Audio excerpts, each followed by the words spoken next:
Beritakanlah firman, siap sedialah baik atau tidak baik waktunya.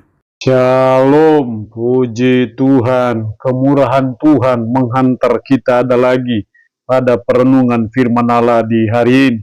Firman Allah akan kita renungkan bersama di hari ini, saya ambil dari Mazmur 31 pada ayatnya yang ke-10.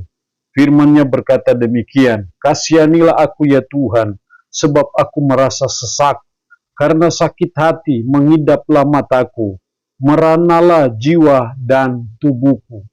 Demikian kebenaran firman-Nya di hari ini yang secara khusus mengajar, menasihati kita menghadapi kesesakan hidup.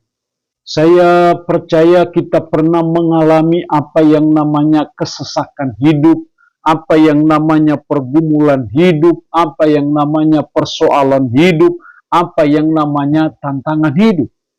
Dan ternyata bukan hanya saudara dan saya yang mengalami itu. Sang pemazmur juga mengalami bagaimana dia mengalami kesesakan dalam hidupnya. Dalam ayat 10 tadi, "Kasihanilah aku ya Tuhan, sebab aku merasa sesak. Karena sakit hati mengidaplah mataku, meranalah jiwa dan tubuhku." Itu suatu gambaran bagaimana pergumulan hidup dari sang pemazmur sehingga dia merasa, aku merasa sesak. Dan seperti itu juga kita sebagai umat, sebagai orang percaya, bahwa kita juga seringkali diperhadapkan pada kesesakan hidup, diperhadapkan pada berbagai pergumulan, persoalan, ataupun kesulitan yang mungkin silih berganti dalam hidup kita. Nah, kita belajar dari sang pemazmur dalam menghadapi kesesakan hidup, kita harus bersikap seperti apa. Dalam menghadapi pergumulan hidup, kita mau berbuat apa, mau lakukan apa.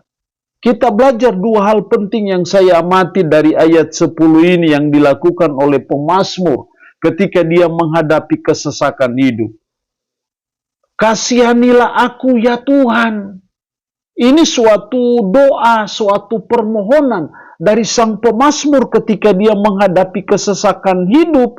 Dia berseru kepada Tuhan, dia berdoa kepada Tuhan, "Kasihanilah aku ya Tuhan." Inilah sikap yang bijak, cara yang baik ketika kita menghadapi kesesakan hidup. Ya mari kita berseru kepada Tuhan.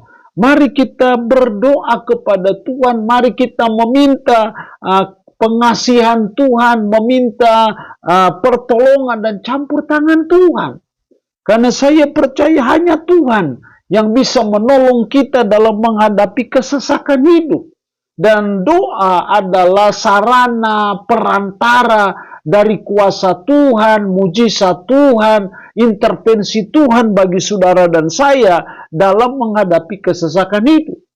Karena itu ketika kita mengalami itu, mari kita selalu belajar untuk terus datang kepada Tuhan dalam doa, bergumul kepada Tuhan, berseru kepada Tuhan. Maka saya percaya kuasa Tuhan pasti dinyatakan ketika kita menghadapi kesesakan hidup. Yang kedua, masih pada kata "kasihanilah aku ya Tuhan." Dia berseru kepada Tuhan, dia percaya kepada Tuhan. Makanya dia berseru kepada Tuhan, "Kasihanilah aku ya Tuhan, sebab aku merasa sesak." Ini hal kedua yang penting yang harus kita lakukan ketika kita menghadapi kesesakan hidup adalah kita berharap kepada Tuhan. Berharap kepada Tuhan artinya kita menantikan pertolongan Tuhan. Kita menyandarkan hidup kita sepenuhnya kepada Tuhan. Kita beriman sepenuhnya kepada Tuhan bahwa Tuhan sanggup menolong saya dalam menghadapi kesesakan hidup. Tuhan sanggup melepaskan saya dari kesesakan hidup yang saya alami. Jadi berharap kepada Tuhan itu sesuatu yang sangat penting.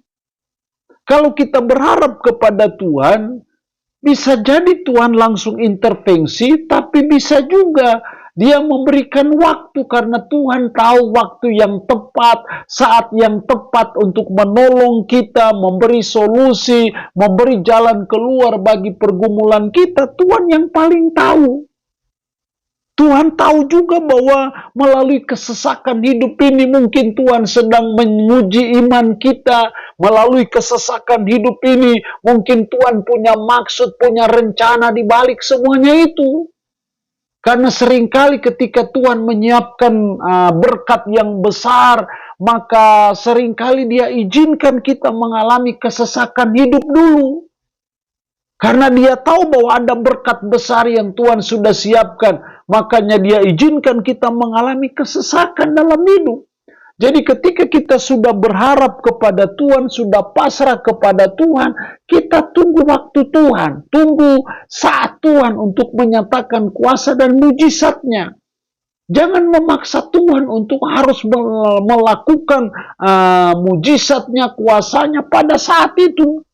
Karena saya percaya Tuhan yang Maha Pengasih dan Maha Penyayang tahu saat yang tepat, waktu yang tepat untuk Dia menunjukkan kuasanya, menunjukkan mujizatnya, menunjukkan pertolongannya dalam hidup kita.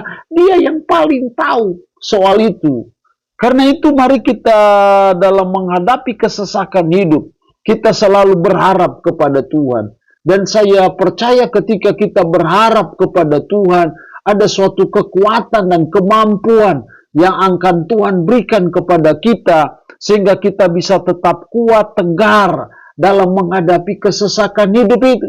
Jangan pernah putus asa dalam menghadapi kesesakan hidup. Kita masih ada Tuhan. Kita masih tetap percaya kepada Tuhan, bahwa Dialah yang akan sanggup menolong kita membereskan segala kesesakan hidup yang kita alami. Allah yang punya firman ini memberkati kita dengan firman-Nya di hari ini. Amin. Mari kita berdoa. Puji syukur untuk firman-Mu hari ini. Mengajar kami, menasihati kami, menghadapi kesesakan hidup. Tolong kami untuk kami berseru kepada Tuhan. Tolong kami untuk berharap kepada Tuhan dalam menghadapi kesesakan hidup. Roh-Mu yang kudus, tanamkanlah, meteraikanlah firman ini dalam hati dan pikiran kami, dan sanggupkan kami untuk bisa memperlakukannya dalam hidup kami sehari-hari. Berkat Tuhan bagi umat-Mu yang mendengarkan renungan harian di hari ini. Yang sakit, hamba berdoa dalam nama Yesus, Tuhan lawat, Tuhan jamah, Tuhan sembuhkan dari sakit penyakit yang diderita. Terpuji-pujilah nama-Mu, dalam nama Tuhan Yesus Kristus kami berdoa. Amin. Shalom. Tuhan Yesus memberkati kita dengan firman-Nya di hari ini.